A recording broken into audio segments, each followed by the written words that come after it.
Last के दिन में अब किस तरह से पढ़ाई करनी चाहिए, क्या रणनीति रहनी चाहिए, जिनकी बहुत अच्छी तैयारी हो चुकी है और पूरी तरह से कॉन्फिडेंट है कि इस बार सिलेक्शन ले लेंगे। ठीक है, सीटी तो पास कर लें, लेकिन उसके बाद कोई विशेष तैयारी नहीं कर रहे हैं, भगवान भरोसे बैठे हैं कि सब हो जाएगा और कोई डर नहीं है। लास्ट टाइम पर आप अब सिर्फ और सिर्फ मैक्सिमम प्रैक्टिस पर फोकस करना। आपकी पूरी तैयारी हो चुकी होगी, हर टेस्ट में नंबर भी अच्छे आ रहे हैं और ज्यादा कुछ पढ़ने की जरूरत नहीं है। आप ज्यादा से ज्यादा प्रैक्टिस करो, ज्यादा से ज्यादा टेस्ट दो। ज्यादा से ज्यादा अगर आप टेस्ट दोगे, उसमें होता क्या है कि लगभग आप हर बार 70-80% सवाल आप कर लें, 10-20% ऐसे फैक्ट्स मिलते हैं आपको जो नए होते हैं आपके लिए भी, वो एग्जाम में भी मिलेंगे। हर टेस्ट इसी तरह से डिजाइन करते हैं हम भी भाई, कुछ सवाल बिल्कुल आपके लिए नए हैं, तो आपको उससे भी घबराना नहीं है। वो 10-20% फैक्ट जो है आपके नोट्स में आप एड ऑन करते रहो, तो आपके नॉलेज में नया नया एड ऑन होता रहेगा। तो टेस्ट को मैक्सिमम योर टेस्ट प्रैक्टिस, अपने टेस्ट प्रैक्टिस को आप मैक्सिमम कर लो विथ डिफरेंट अप्रोच। ये बहुत ध्यान रखने वाली चीज है। देखो यहाँ पर मान लो, हो सकता है आप में से बहुत सारे साथी जो है क्वालिटी एजुकेशन पर लगभग अपने ऐप पर ऑनलाइन टेस्ट में 30 टेस्ट दे रखे हैं, ऑफलाइन बुकलेट जारी करी उसमें भी 20-25 टेस्ट। फिर भी मैं आपको कहूंगा कि लास्ट टाइम पर अब, क्योंकि आपको मैक्सिमम टेस्ट प्रैक्टिस करनी है, जितनी ज्यादा आप कर सकते हैं, 30 दिन में 60 टेस्ट भी प्रैक्टिस कर सकते हैं तो करनी चाहिए, क्योंकि लास्ट टाइम में टेस्ट ही काम आएगा, टेस्ट ही आपको बेस्ट बनाएगा। लेकिन मैं यहां पर ये कहूंगा कि सिर्फ जरूरी नहीं कि आप क्वालिटी एजुकेशन से दें, आपको डिफरेंट अप्रोच से आपको टेस्ट देना चाहिए, क्योंकि आपकी लगभग पूरी तैयारी हो चुकी है। आप टेस्ट से टेस्ट ज्यादा से ज्यादा टेस्ट दें। तो देखो यहाँ पर क्वालिटी एजुकेशन अपना टेस्ट बना रहा है, हो सकता है हमारी एक अप्रोच है, हम बहुत सारे हार्ड सवाल या इस तरह की चीजें बनाते हैं, तो हमारा एक अप्रोच है। जरूरी नहीं, कई बार बोर्ड का एग्जाम है, कुछ अप्रोच थोड़ा सा डिफरेंट भी हो सकता है हम जो सवाल बनाते हैं। तो इसमें अगर आपके पास टाइम है तो कोशिश कीजिए जहां पर भी अच्छे लेवल के टेस्ट चल रहे हैं, वहां एक दो जगह पर अन्य संस्थान से भी आप टेस्ट दें। इससे होगा क्या कि आपको अलग अलग अप्रोच के टेस्ट देने को मिलेंगे, तो आप अलग अलग अप्रोच की तैयारी हो जाएगी। ठीक है ना, तो वो भी आपको देना चाहिए। और दूसरा, एक जो सबसे इंपॉर्टेंट चीज है, कॉन्फिडेंस अच्छी चीज है, लेकिन ओवर कॉन्फिडेंस थोड़ी खराब चीज हो सकती है, वो नुकसान पहुंचा सकती है। अगर आप लास्ट में ओवर कॉन्फिडेंट होकर थोड़ा सा ढील दे दी, तैयारी में थोड़ा सा कमतर हो गए, किसी और जगह पर ध्यान चला गया, चलो यार आज थोड़ा घूम के आ जाते, तैयारी तो पूरी हो रखी है। मैं आपको बताता हूं, कई बार एक नंबर, आधा नंबर, एक सवाल, दो सवाल भी बहुत भारी पड़ता है ना। अभी लास्ट का जो एक महीना बचा है ना, उसमें लास्ट का एक एक लास्ट टाइम तक छोड़ना नहीं है। भले ही पूरी तैयारी हो गई, अच्छे नंबर आ रहे हैं, हर बार आप टेस्ट में टॉप कर रहे हो, लेकिन अभी भी अपने समय का एक एक मिनट निचोड़ना है। अब आपके पास अगर हो सकता है कि आपके 70% आ रहे हो, 80% आ रहे हैं, 85% आ रहे हैं, लेकिन इस 85% से एक एक सवाल बढ़ाना, एक एक नंबर बढ़ाना भी बहुत मुश्किल है, जूझना पड़ता है। वो जूझना, एक महीना छोड़ना नहीं है। ओवर कॉन्फिडेंट नहीं होना कि मेरा तो सिलेक्शन हो जाएगा, मेरा तो हर बार श्योर है, हर टेस्ट सीरीज में मेरा तो रैंक टॉप 10 में नंबर आ रहा है, तो भी कॉन्फिडेंट नहीं होना है। कई बार लक फैक्टर भी काम करता है। ठीक है ना, 5-10 सवाल इधर उधर हो गए, ऐसे सवाल आगे जो आपने कभी पढ़े नहीं, तो बहुत फर्क पड़ जाता है। तो उन 5-10 सवालों के लिए भी जूझना है अपने को लास्ट टाइम पर। ठीक है, बस मेरे लिए इतनी ही राय है, ज्यादा राय आपको नहीं दूंगा। बाकी आपकी तैयारी बहुत अच्छी है, कॉन्फिडेंट रहिए, ओवर कॉन्फिडेंट आपको नहीं रहना। Work, smart study and revision. मैं स्मार्ट स्टडी में आपको बताने वाला हूँ किस तरह से सब्जेक्ट को अपने को प्रायोरिटी देनी, कौन से सब्जेक्ट को ज्यादा प्रायोरिटी देनी, किसको कम देनी है। पहले थोड़ी सी बात कर लेते हैं इस हार्ड वर्क के बारे में। मैं हार्ड वर्क की भी बात कर रहा हूँ, स्मार्ट वर्क, स्मार्ट स्टडी की बात कर रहा हूँ। ऐसा नहीं होता है कि आप स्मार्ट वर्क कर रहे हैं तो आपको हार्ड वर्क नहीं करना पड़ेगा।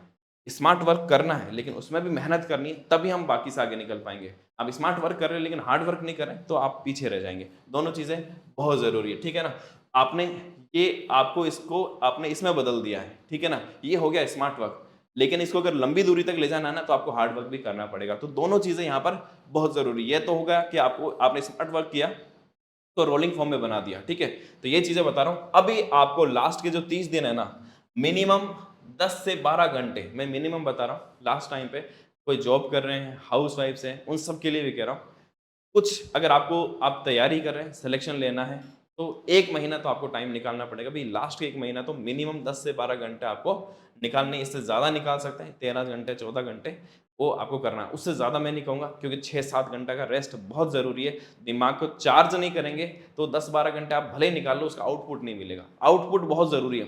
आप 12 घंटे पढ़ रहे हैं और 12 घंटे का आउटपुट आ रहा है तो वो काम का है। आप 14 घंटे पढ़ रहे हैं लेकिन आउटपुट 6-7 घंटे का आ रहा है, वो काम का नहीं है। इसलिए अपने को जितना अपनी क्षमता है उतनी अपने को पढ़ना है। इसके अलावा एक प्रॉपर स्टडी प्लान लेकर पढ़ना है। अगर स्टडी प्लान जो है वो अगर अपने प्रॉपर सेट नहीं किया तो उसको प्रॉपर कर लीजिए, क्योंकि उसके बिना काम होगा नहीं। और सेट प्रॉपर टाइम टेबल और रूटीन ये बना करिए, डिसिप्लिन से इसको काम करना। मैं इस पर 2 वीडियो मैंने आपको बोला था, मैं इस पर 2 वीडियो कर लेगा, एक प्रॉपर स्टडी प्लान बताऊंगा मैं किस सब्जेक्ट में किस टॉपिक्स पर आपको विशेष ध्यान देना है, किसका कितना वेटेज आ रहा है, किससे कितने सवाल आ रहे हैं, है ना। मैं इस पर भी एक डिटेल में वीडियो लेकर आना हूं। और एक वीडियो आप अपने हिसाब से टाइम टेबल सेट करें, अपना रूटीन सेट करें, फिर भी मैं अपनी तरफ से आपको एक आदर्श टाइम टेबल क्या हो सकता है, दिनचर्या कैसे हो सकती है, किस समय पर आपको कौन सा सब्जेक्ट पर पढ़ना चाहिए, उस पर भी हम थोड़ा सा और नेक्स्ट में डिटेल में और बात कर लेंगे, ठीक है। तो ये तो हो गया आपका हार्डवर्क वाला। अब थोड़ा सा बात करते हैं आपका स्मार्ट स्टडी प्लान क्या होना चाहिए। तो देखो सबसे पहले तो बहुत जरूरी है कि अभी क्योंकि लास्ट समय है तो हर सब्जेक्ट को अपने को बराबर टाइम नहीं देना है। हर सब्जेक्ट का वेटेज अलग है, हर सब्जेक्ट की लेंथ अलग है। कोई सब्जेक्ट में वेटेज कम हो सकता है लेकिन पढ़ने में बहुत ज्यादा टाइम लग सकता है। तो यहाँ पर मैंने मेरे हिसाब से सब्जेक्ट को प्रायोरिटाइज किया। थोड़ा सा आगे पीछे आप अपने हिसाब से कर सकते हो कि आपने कितना सब्जेक्ट कौन सा उसमें टाइम दे दिया, कितना पढ़ लिया, आप अपने हिसाब से सेट कर सकते हो। मैं एक ओवरव्यू दे रहा हूँ सबके लिए, जनरल एक ये हो जाएगा, ठीक है। तो देखो मेरे हिसाब से जो अभी आपको लास्ट टाइम पर सबसे ज्यादा प्रैक्टिस करनी चाहिए वो है मैथ्स और रीजनिंग। ये प्रैक्टिस वाला सब्जेक्ट है जो लास्ट टाइम तक आपको प्रैक्टिस करते रहना और सबसे ज्यादा कोई फर्क डालेगा इस भर्ती में सिलेक्शन के लिए, वो यही सब्जेक्ट है मैथ्स और रीजनिंग वाला जो दिया। क्यों? एक तो रीजन ये है कि यहाँ पर 45 सवाल यहाँ से आने वाले हैं। अब 45 देखो 150 में से 45 सवाल यहाँ से आ रहे हैं। मैं आपको बताता हूँ यहाँ पर जिनकी मैथ्स और रीजनिंग अच्छी होंगी ना वो यहाँ से 40 प्लस का मतलब 41, 42, 43, 44 और 45 के 45 सवाल भी यहाँ से कर सकते हैं। आप कहेंगे सर ऐसा पॉसिबल है? बिल्कुल पॉसिबल है। और मैथ्स में ऐसा लाया जा सकता है और मैथ्स ही है जो आपकी रैंक भी डिसाइड करेगा। मैं अपने बारे में बता देता हूँ, मैंने 2013 में पटवार एग्जाम टॉप किया था, फर्स्ट रैंक मेरे आई थी और उसमें सबसे बड़ा रोल भी था ना वो मैथ्स का ही था। मैथ्स उसमें केवल मैथ्स आती थी, सब्जेक्टिव मैथ्स, हिंदी, राजस्थान जी के रहते थे। तो मैथ्स में 49 आउट ऑफ 50 ये एक ही सब्जेक्ट था जो सीधा फर्स्ट रैंक पर लेकर आ गया। ये मैथ्स और रीजनिंग में पॉसिबल है कि आप 45 में से 45 भी कर सकते हैं, लेकिन राजस्थान जीके में, इंडिया जीके में ये इतना, क्योंकि इतना वाइड होता है, वहां पॉसिबल नहीं होता कि आप सारे सवाल की गारंटी ले ले, श्योरिटी ले ले। कई बार लक किसी कैंडिडेट के साथ काम कर जाए कि आपको 23 में से 27-28 आ रहे हो, 2-3 आपने किया, वो सही हो जाए, वो अलग बात है। लेकिन सारे से सारे कर ले वो कोई गारंटी इसकी नहीं दी जा सकती है, ठीक है ना। क्योंकि ये बहुत ज्यादा, इसमें बहुत ज्यादा टाइम देने के बाद, आप बहुत ज्यादा पढ़ने के बाद 1-1 नंबर, 2 नंबर, 3 नंबर ऐसे बढ़ा सकते हैं। लेकिन यहां थोड़ी सी मेहनत करके आप अच्छे नंबर बढ़ा सकते हैं, ठीक है ना। तो अगर देखो ऐसे कैंडिडेट्स जिनके मैथ्स बैकग्राउंड रहा है, जिनकी मैथ्स अच्छी है, रीजनिंग अच्छी है, वो तो ये कोशिश करें कि आपको 40 प्लस लाना है, 40 से आपको 45 तक का आपका टारगेट रखना है। लेकिन जिनके मैथ्स नहीं है, जिनको मैथ्स से डर लगता है, वो क्या करें?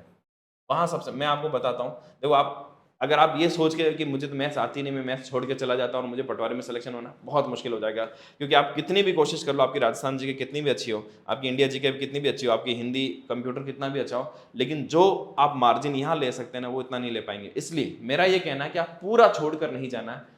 मान लो कि अगर 17, 18, 20 सवाल भी आ रहे हैं, कोशिश करना है कि 50% सवाल तो करके ही आना है। तो बेसिक मैथ्स आप सीख लेना। यूट्यूब पर आपको बहुत सारे अच्छे अच्छे टीचर मिल जाएंगे, उससे पढ़ना। क्वालिटी एजुकेशन पर भी मैंने पदम सर को बोला है कि लास्ट टाइम पर वो आपको सारी जो भी टॉपिक्स हैं उनकी मैराथन क्लास करवा देंगे। आप तो उनकी क्लास भी अच्छे से देख लोगे ना तो भी आपके बहुत सारे कंसेप्ट यहाँ पर क्लियर हो जाएंगे। उनके खास बात ये है कि वो बहुत बेसिक से पढ़ाते हैं। तो जिनको मैथ्स बैकग्राउंड है उनको तो लगता है कि इतना बेसिक से बिल्कुल आसान से क्यों पढ़ा रहे, लेकिन जो आर्ट्स बैकग्राउंड है उनको वो बहुत अच्छे लगेंगे। आप उनका पढ़ना, आपको यहाँ से मैथ्स का काफी क्लियर हो जाएगा। लेकिन ध्यान रखना ये बहुत इंपॉर्टेंट है। अब कोई कहता है कि जैसे अगर आप मैथ्स में 50% भी कर पा रहे हैं तो थोड़ी सी मेहनत आपको यहाँ बढ़ानी पड़ेगी राजस्थान जीके में और इंडिया जीके में। तो फर्स्ट प्रायोरिटी और फर्स्ट टाइम भी अब लास्ट टाइम पर देना है ना, आप कोशिश कीजिए जब तक आप 40 प्लस नहीं कर पा रहे हैं इसमें, तब तक आप इसमें प्रैक्टिस करते रहिए। मेरे ख्याल से आप लास्ट टाइम पर आपको इसमें प्रैक्टिस में खूब टाइम देना चाहिए। उसके बाद आता है आप प्रायोरिटी में टाइम दे सकते हैं हिंदी में।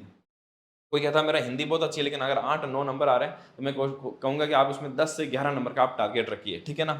12, क्योंकि यहाँ से ये ऐसे सब्जेक्ट है, हिंदी इजी सब्जेक्ट मानता हूँ मैं। राजस्थान में जो भी अभ्यर्थी तैयारी करें उनके लिए हिंदी कोई बहुत ज्यादा मुश्किल काम नहीं होगा। हिंदी में एक एक शब्द को रट लीजिए, जो रटने वाले हैं, जैसे विलोम शब्द है, पर्यायवाची शब्द है, ये जो भी है ना वो सब रटने वाले हैं, उनको आप रट लीजिए, ठीक है। संधि समास भी ऐसे शब्द है जो भी रटने वाले हैं उनको भी रट लीजिए आप। तो हिंदी ऐसा है जिसमें आप बहुत अच्छे मार्क्स लाए जा सकते हैं, किसी के लिए ज्यादा मुश्किल नहीं आएगी।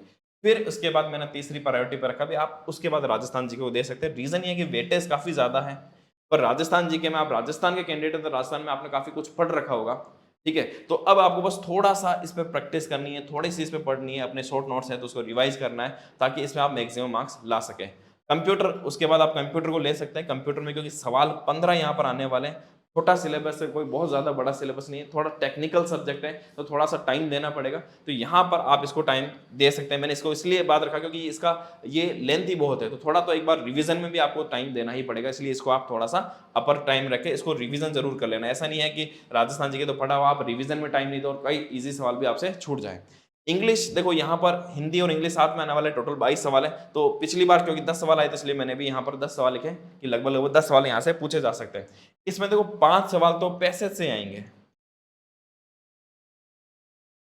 5 सवाल तो पैसेज से आएंगे। पैसेज की थोड़ी सी प्रैक्टिस करके आप 5 सवाल सही कर सकते हैं, इसलिए बहुत ज्यादा टाइम देने की जरूरत नहीं। जो पीछे 5 सवाल बचे हैं वो इडियम से या फिर आप एंटोनिम सिनोनिम, ये ऐसे होते हैं जिनमें कितना ही पढ़ लें कोई श्योरिटी के साथ नहीं कह सकते मेरे से आ जाएंगे, तो बहुत ज्यादा टाइम देने की जरूरत नहीं है। थोड़ा बेसिक जरूर पढ़ लेना, अगर इजी आ गया तो आप कर लेंगे, हार्ड आए तो वो बहुत मुश्किल होता है, किसी से होता नहीं है। इसलिए इंग्लिश में उन सारे शब्दों को रटने के लिए लंबी पोथी नहीं खोलनी अपने को, मैं सारे रट के चला जाऊंगा, बहुत ज्यादा उससे फायदा नहीं होगा। तो बहुत ज्यादा टाइम अपने को वेस्ट इसमें नहीं करना है, ठीक है ना। आप सिर्फ इसकी लास्ट टाइम पर जो टेस्ट प्रैक्टिस आती है उसमें आ रहे हैं ना, उसको अच्छे से प्रैक्टिस कर लेना।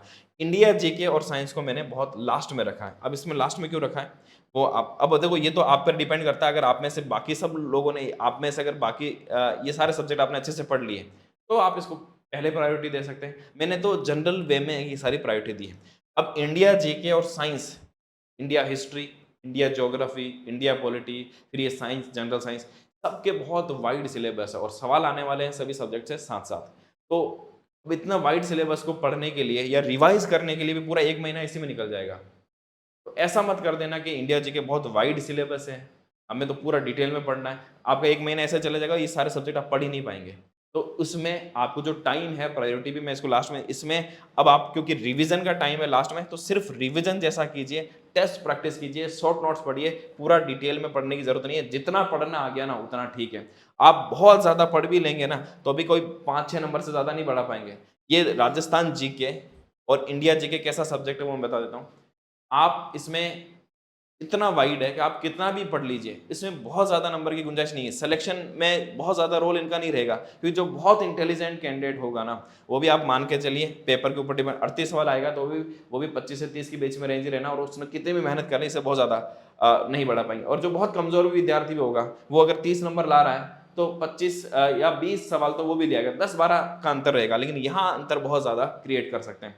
तो यहाँ बहुत ज़्यादा अंतर नहीं रहने वाला, ये जो बाकी सब्जेक्ट है इसमें अंतर क्रिएट कर सकते हैं। इसलिए मेरा सजेशन ये है कि इस पे बहुत ज़्यादा टाइम देना, एक एक सब्जेक्ट को सारा पढ़ना, वो इतना वर्थ आपके लिए नहीं रहने वाला है। तो इस तरीके से आप प्रायोरिटाइज कर सकते हैं सब्जेक्ट को।